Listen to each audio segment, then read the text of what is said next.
So in this lecture we're going to have a look at the second way of multiplying vectors. So just to recap, in the previous lecture we learnt about the dot product, also sometimes called the scalar product because it results in a scalar. And we had different ways of looking at it. So we can consider the dot product if we know the angle between two vectors, and that gives us that the dot of A and B is the size of A times the size of B times the cosine of the angle between them. Or if we're given the vector in component form, then we have this simple formula for finding the dot product. And we can find the dot product for both 2 and 3D vectors. The cross product, on the other hand, is only defined for 3-dimensional vectors.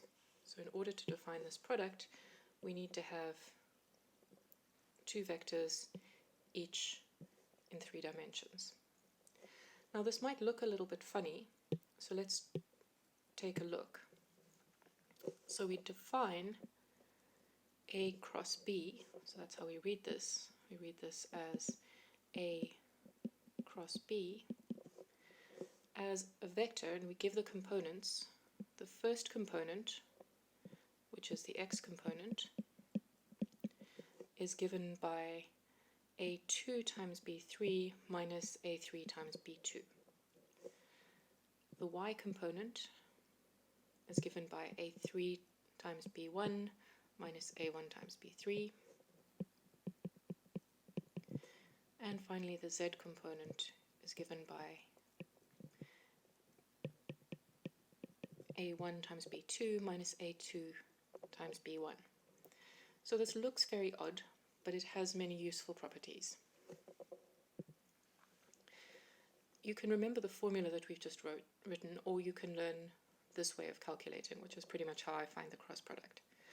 So I'm assuming that I've got two vectors, A and B, and I've written them using the basis vectors, but you could equally well have written these as A1, A2, A3, and B1, B2, B3. So the important thing is these coefficients, however you want to think about it. So the trick to working out the cross product is to set out a grid of numbers as follows. In the first row, you're going to put the three basis vectors and then repeat them. So we've got I hat, j hat, k hat, I hat, j hat, k hat. And then underneath, you're going to write the corresponding coordinates. So in the second row, you take the first vector in your cross product. And you have A1, which is the coefficient in the I direction, or the x direction, A2, which is the coefficient in the j or y direction, and A3, which is the component in the z direction. And you just repeat them again. And then in the third row, you write the coordinates of the second vector in the same order. So B1 corresponds to the coefficient in the x direction, and so on. And you just repeat those. And now we want to end up with a vector. So we need to have three components. We need the component in the I direction, so that's the x component, and the way we're going to figure that out is we're going to say I times A2 times B3, so that's going to give us A2 times B3. And then we're going to look at our second I, and we're going to work backwards diagonally to get minus A3, B2.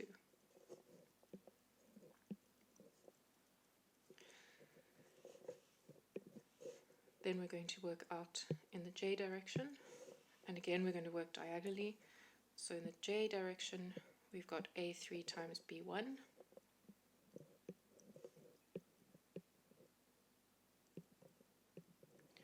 And then we work backwards from the second j. We're going to have minus A1 times B3.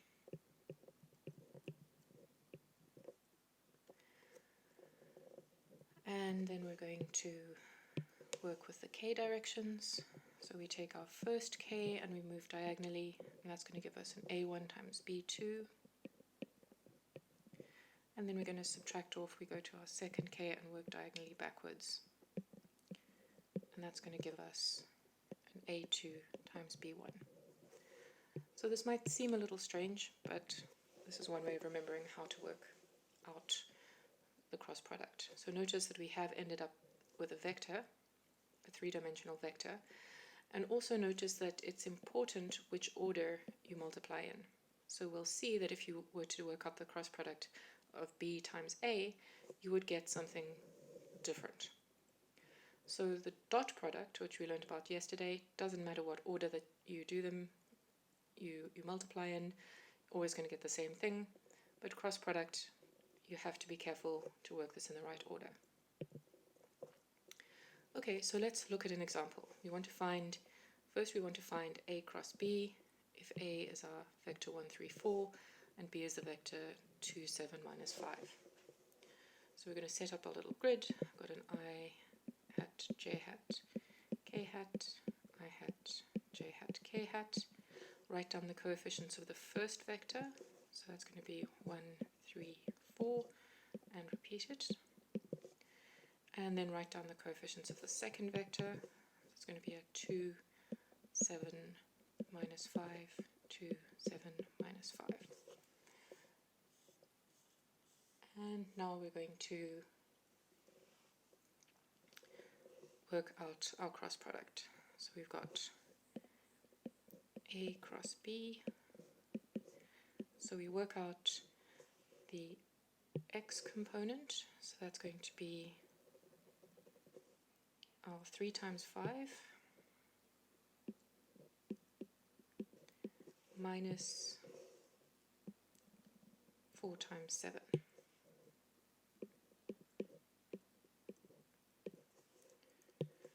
So I'm just highlighting the green to show where we got these numbers. Now we want to work out the y component. So we start from our first j component, and we've got a 4 times 2. And then our second j component, we work backwards. So we've got minus 1 times minus 5. And finally we want our z component. So we're going to look at k, which is going to give us a k. It's going to be 1, 7. And our second k component is going to be minus 3 times 2. Okay, so we've got 15 minus 28. So that should have a minus over there. So then it's going to be minus 15 minus 28, which gives us minus 43. Then we've got an 8 plus 5, which is going to give us 13. And we've got a 7 minus 6, so that's going to give us a 1. So our cross product of A cross B is the vector minus 43, 13, 1. So we're asked to find A dotted with A cross B and B dotted with A cross B. And what I'd like to remind you of here is that we found out yesterday that if we take the dot product of two vectors and we find that that dot product is 0, then it means the vectors are perpendicular. So let's quickly work out A dotted with A cross B. Well, we've got A, which is the vector 1, 3, 4, and we want to dot it with A cross B, which we worked out over here, was minus 43, 13, 1. So if we work this out, we're going to have 1 times minus 43, so that's minus 43 plus 3 times 13, which is 39, plus 4 times 1, which is 4, and if you add those all up, you'll get 0. So this tells us that A cross B, the vector that we get when we cross these two vectors, is perpendicular to the vector A. And if you work out B dotted with A cross B, you're going to get the same thing. You can check it for yourself. So the final thing that we can conclude is that A cross B is a vector that is perpendicular to both vector A and vector B.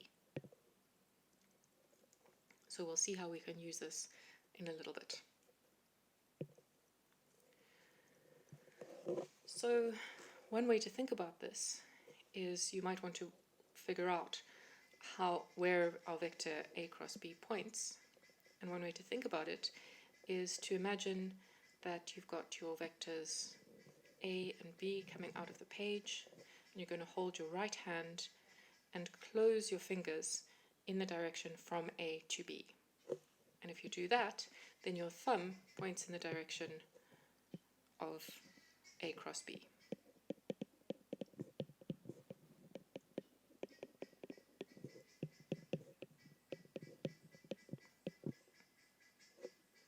So that's one way to help you figure out which way A cross B points. So we might be interested in just the size of A cross B, and it turns out it looks quite similar to the dot product. We've got magnitude of A times the magnitude of B, but here we've got times the sine of the angle between them, whereas the dot product had cosine. And so we can see that two non-zero vectors are parallel if and only if their cross product is equal to 0. Because if they're parallel, then theta is equal to 0 and sine of theta is equal to 0. So then our cross product's magnitude is equal to 0. So now we have ways of checking whether vectors are parallel and perpendicular. If you want to check that they're parallel, you use the cross product, and if you want to check if they are perpendicular,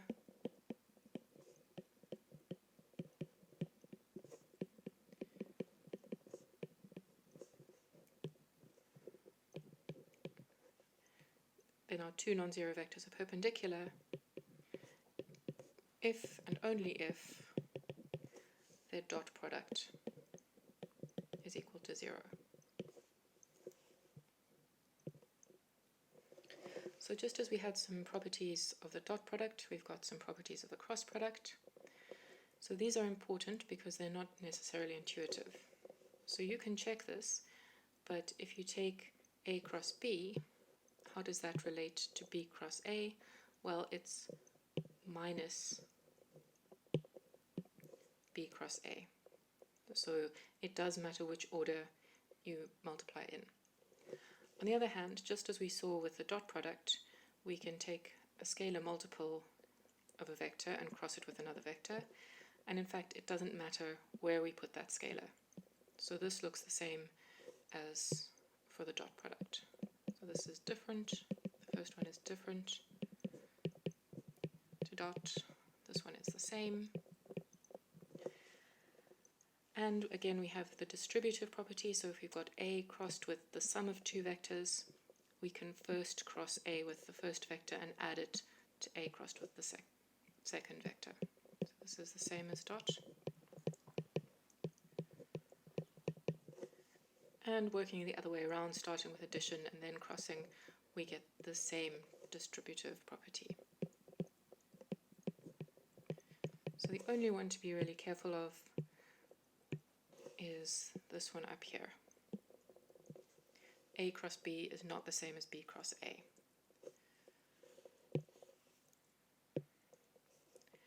So how could we possibly use this cross product? Well, here's a question, and it turns out to be very useful to have the cross product. So we'd like to find a vector which is orthogonal or perpendicular to the plane that goes through the points P100, Q, which is 020, and R, which is 003. So let's see if we can draw a picture of what we want to happen. Okay, so we're in 3 dimensions, so I need some axes.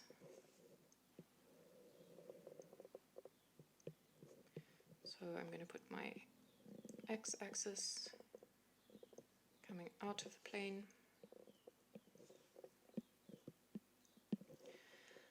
And let's plot these points. So I'm going to plot the point P100.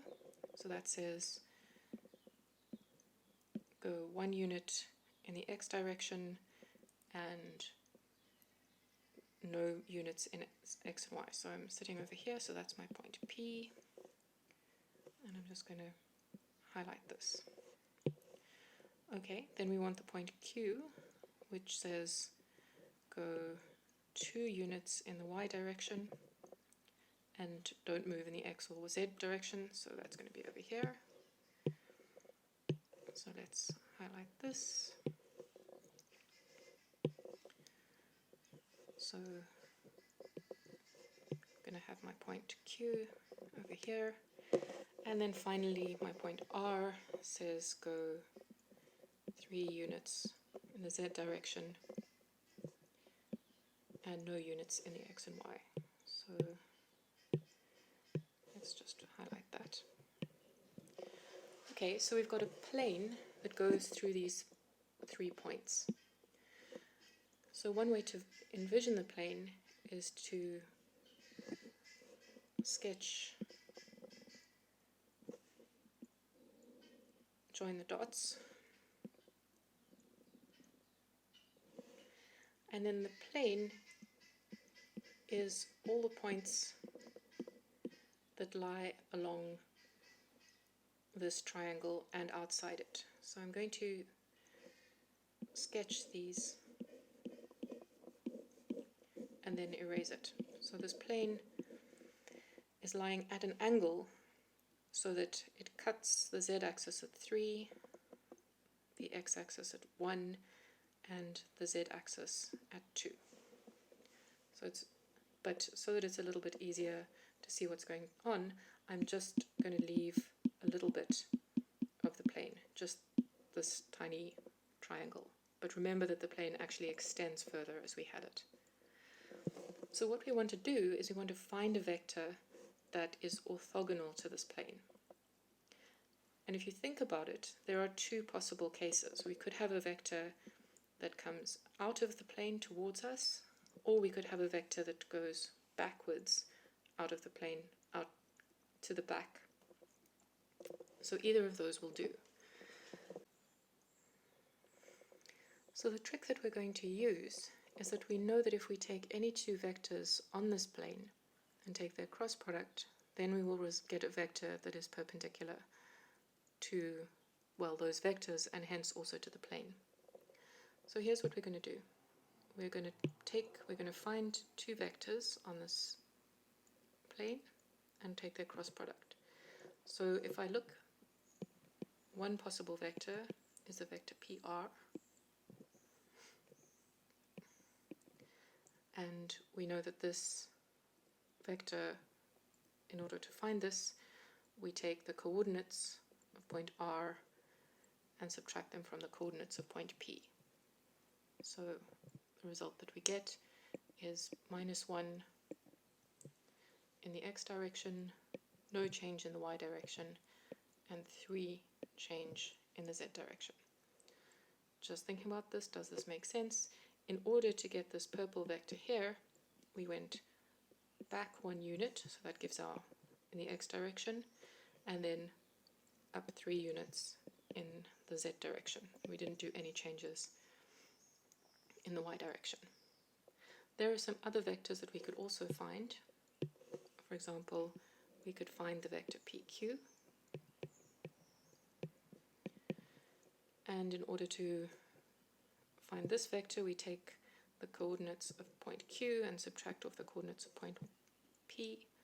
So we're going to get -1, 2, 0. And there's no reason why you couldn't use another vector, so we could also use the vector QR, which says make no change in the x direction, go back 2 units in the y direction, and up 3 units in the z direction. So in fact, we've got lots of vectors that we can use. These vectors all lie on the plane, and if we take the cross product of any two of them, then we would find a vector that's orthogonal. So let's do a few examples. So we could take, for example, PR, which is this vector, and we're going to cross it with vector PQ. So if we do a little bit of working out over here, so here I've got IJK, IJK, -1, 0, 3, -1, 0, 3, and we want -1, 2, 0, -1, 2, oops, -1, 2, 0. So PR crossed with PQ is going to be, our x component is going to be 0, -6. Our y component is going to be -3 plus 0. And our k is going to be -2 plus 0. And so the claim is that the vector -6, -3, -2 is perpendicular to the plane that we've shown here. And if you went into GeoGebra, you could check that it is. We'll see if we can put a picture in a little bit later. So for homework, I suggest that you check that if you took other vectors, for example, QR times PQ, you're going to get a vector that looks very similar. And if you take PR crossed with QR, you'll get an identical vector as well. So check that you get the same thing. If you take the vectors in a different order, so if you'd taken, for example,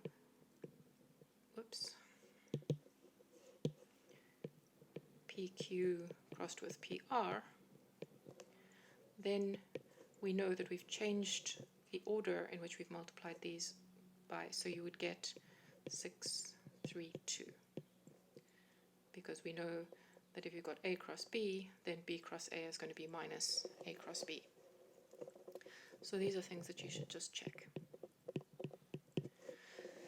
So this shows us one of the main uses for the cross product is finding vectors that are perpendicular to two or more other vectors. To see what's going on in this example a little more clearly, we're going to use GeoGebra. So what I've done is in GeoGebra I've plotted the 3 points P, Q, and R, and now we want to think about the plane that goes through these 3 points. So there's the plane that goes through these 3 points. What I drew was part of that plane, which was this triangle here. So that's just showing part of the plane, but the plane itself is infinite. And then what we wanted to find was a vector that was perpendicular to this plane. So the vector that we found was this vector here, which I'm just showing starting at the origin, but remember vectors can start anywhere. And if you have a look, if we get just the right angle, you can see that this vector is perpendicular to the plane. So that's basically what we've just done. And you could change it around, you could put in another vector which is in the opposite direction to this vector, and that would also be perpendicular to the plane. And of course there are many other vectors, but this one we found by taking the cross product of the vector going from P to R and the vector going from P to Q.